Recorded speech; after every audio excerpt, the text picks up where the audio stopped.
दुपारी 4:30ची वेळ. संजय पुणे गाडी पकडण्यासाठी बस स्टँडवर आला. स्थानकावर नेहमीची वर्दळ पसरलेली, त्यातच डिझेलचा टिपिकल वास, मोटारांचा दर्प आणि न कळणाऱ्या सुरात केली जाणाऱ्या अनाउन्समेंटने आल्या आल्या संजयला मळमळायला लागलं. एसटीचा प्रवास त्याला मुळीच आवडायचा नाही. दुसरी काही व्यवस्था असती तर पैसे कितीही जास्त पडले तरी त्याने तो मार्ग निवडला असता, इतका त्याला या प्रवासाचा तिटकारा. पण नाईलाज होता.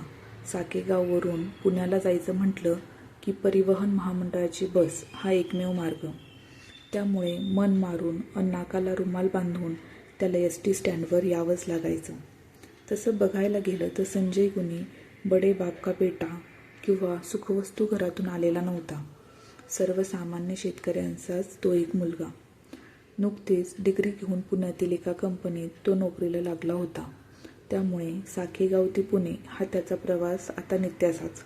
दर 10-15 दिवसाला त्याला साकेगावला आपल्या घरी चक्कर टाकावी लागायची. शनिवारी घरी यायचं आणि रविवारी संध्याकाळी निघायचं, हे त्याचं शेड्यूल. आजही पुणे जाण्यासाठी तो बस स्टँडवर आला होता. गाडी लागायला अवकाश असल्याने बाजूलाच असलेल्या नवनाथ रसवंतीच्या सावलीत तो उभा राहिला. रसवंतीतून येणाऱ्या खुळूक खुळूकच्या आवाजाने त्याचे लक्ष तिकडे वेधले. तप्त उन्हाळ्यात थंडगार उसाचा रस पिऊन तृप्त होणारे चेहरे निहाळत असताना एका चेहऱ्यावर त्याची नजर खिळून राहिली. गंभीर विचारात गढून गेलेली 23-24 वर्षांची एक युवती शून्यात नजर टाकून बसली होती. सावळा रंग, पण नाकी डोळे आकर्षक, अंगावर साडी, नुकतंच लग्न झालेल्या नवविवाहितेसारखी अंगभर दागिने, चेहऱ्यावर हलकासा मेकअप, हातात कॉलेजच्या तरुणी वापरतात तशी स्टायलिश हँडबॅग, हेअरस्टाईलही आधुनिक. ग्रामीण आणि शहरी संस्कृतीचा संगम झालेलं सौंदर्य पाहून संजयची मळमळ कुठल्या कुठे पळून गेली. जास्त वेळ असं एकटक पाहणं बरोबर नसल्याने सौंदर्याचा रसपान करणारे डोळे संजयने दुसरीकडे वळवले. इतक्यात डेपोमधून पुण्याची बस आली आणि सगळे तिकडे धावले. 4 तासांचा प्रवास उभ्याने करण्याची इच्छा नसल्याने संजयही गर्दीतून वाट काढत बसमध्ये घुसला. खिडकीची जागा सांभाळून बसतो ना बसतो तोच. माझ्यासाठी एक जागा ठेवाल का प्लीज, मगाशी बघितलेली तरुणी संजयला विचारत होती. हो आहे की जागा, या तुम्ही सावकाश, असं सांगून संजयने पूर्ण शीट आवरली. गाडीत तोबा गर्दी असल्याने जो तो जागेसाठी भांडण करत होता. पण संजयने यशस्वी किल्ला लढविला आणि एक जागा त्याने राखून ठेवली. धक्काबुक्की करत अखेर ती सुंदरी एसटीत चढली आणि संजयच्या बाजूने येऊन बसली. आजचा प्रवास कंटाळवाणा होणार नाही, मनातल्या मनात सुखावत संजयने बोलायला सुरुवात केली. तुम्हाला खिडकीकडून बसायचं असेल तर तुम्ही बसू शकता बरं. संजयने आपला दिलदारपणा उघड केला. नाही, सध्या ठीक आहे, तोच तो मंजूळ आवाज. पुढे काय बोलावं हे काही संजयला कळलं नाही. लगेच ओळख करून घ्यायला गेलो आणि तिला नाही आवडलं तर शेजारी बसण्याचं सुखही हिरावल्या जायचं. सुरुवात कशी करायचं याचा विचार करत असतानाच पुन्हा तो मंजूळ आवाज त्याच्या कानावर पडला. हा एसटीचा प्रवास ना मला मुळीच आवडत नाही. एकतर हे ऊन आणि त्यात ही गर्दी. आज तुम्ही होते म्हणून जागा मिळाली, नाहीतर माझी काही धडगड नव्हती. वेगळ्या प्रकारे का होईना सुंदरीने संजयचे आभार मानले. संवादाला सुरुवात झाल्याची पाहून संजयची भीड चिपली. असा प्रवास कुणाला आवडेल, पण काय करणार, नाईलाज आहे. बाय द वे, तुम्ही साकेगावच्या आहात का? हो, आता तसंच म्हटलं पाहिजे. माझा नवरा साकेगावचा, म्हणजे माझंही गाव तेच. अरे वा, छान आहे. मग पुणे तुमचं माहेर असलं पाहिजे. औपचारिक चर्चेत दोघांची चांगलीच ओळख झाली. तृप्ती, संजयला घायाळ करणाऱ्या या सुंदरीचं नाव तृप्ती होतं. मूळ पुण्याची असलेल्या तृप्तीचा 8 महिन्यांपूर्वी विवाह झाला होता. नवरा मुंबईत नोकरीला, तिथं राहण्याची अद्याप सोय नसल्याने तृप्ती सध्या पुण्यात आपल्या माहेरीच राहत होती. गेल्या आठवड्यात तिची सासू आजारी असल्याने सूनधर्म निभावण्यासाठी ती साकेगावला आली होती आणि आता परत निघाली होती. बोलका स्वभाव असल्याने दोघांचीही एकमेकांशी चांगलीच गट्टी जमली. घरगुती गप्पांपासून ते कॉलेज कट्ट्यावरच्या जुन्या गोष्टींना उजाळा देऊन झाल्यानंतर बोलण्याचा रोख थट्टा मस्करीकडे वळू लागला होता. मग काय मज्जा आहे तुमची. विद्यानगरीतून थेट मायानगरीत जीप घेतली. संजयने मिश्किल नजरेने पाहत तृप्तीला छेडले. कसली मजा आणि कसलं काय.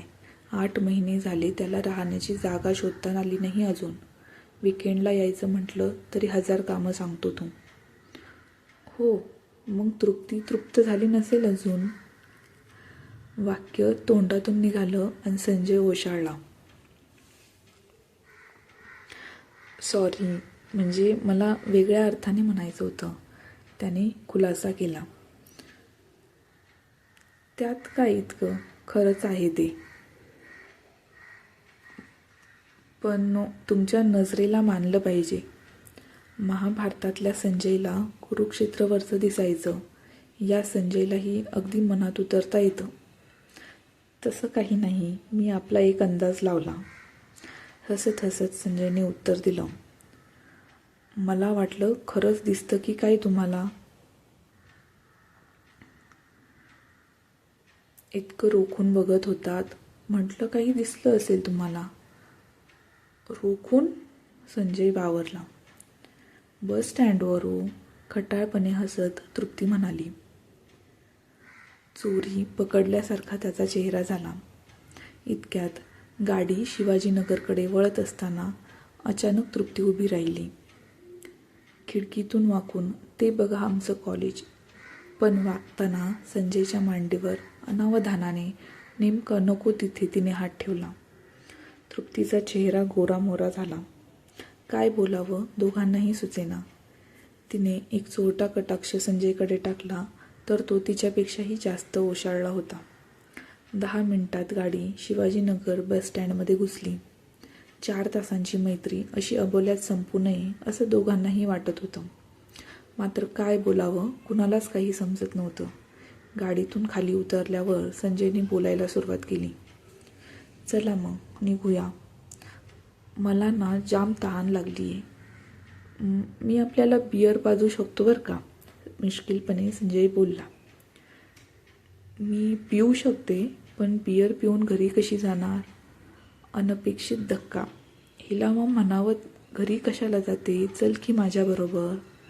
पण संजयची हिंमत झाली नाही. संजयला विचारात बघून तृप्तीनेच पुढाकार घेतला. माझ्याकडे पैसे पण आहेत, मला फक्त कोल्ड्रिंक पिण्यासाठी कंपनी पाहिजे. आता बस झालं, ही आपली खेचते का. संजयने आता बिनधास्तपणे विचारलं. चल की बियरच घेऊया. हवं तर माझ्याकडे थांब काही वेळ. वाटलं तर तुला सोडतो नंतर घरी. किती वेळ लावता बोलायला. दोघांची नजरानजर. डोळ्यांनी डोळ्यांचं काम केलं आणि संजयने टॅक्सी थांबवली.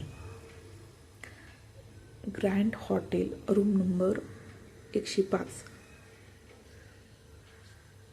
तू घेतलीच पाहिजे, थोडीशीच बघ ट्राय करून. कमरेत हात घालत त्यानं तिला जवळ उठलं. तिनंही लटकं नको नको करत थोडीशी घेतलीच. थोडी करत अर्धा ग्लास संपवला. मस्त आहे, पण चव चांगली नाही. छताकडे बघत ती म्हणाली. ही नशा काही वेगळीच होती. सकाळी 8 वाजता संजय जागा झाला. बाजूला तृप्ती नव्हती. गेली वाटतं. अरे, आपण तिचा नंबरही घेतला नाही. स्वतःवरच चरफडत असताना संजयला टेबलावर ठेवलेली एक चिठ्ठी दिसली. 2 जोडी. तुम्ही मनाने फार चांगले आहात. तुमच्या भेटीचा हा अनपेक्षित लाभ कायम स्मरणात राहील. भविष्यात कधी पुन्हा भेटीचा योग आलाच तर आपण मला ओळख देणार नाही याची खात्री आहे. तृप्त झालेली तृप्ती. आता संजयला एसटीचा प्रवास कंटाळवाणा वाटत नाही. पुन्हा एकदा अनपेक्षित लाभ होण्याची तो आता वाट पाहत आहे.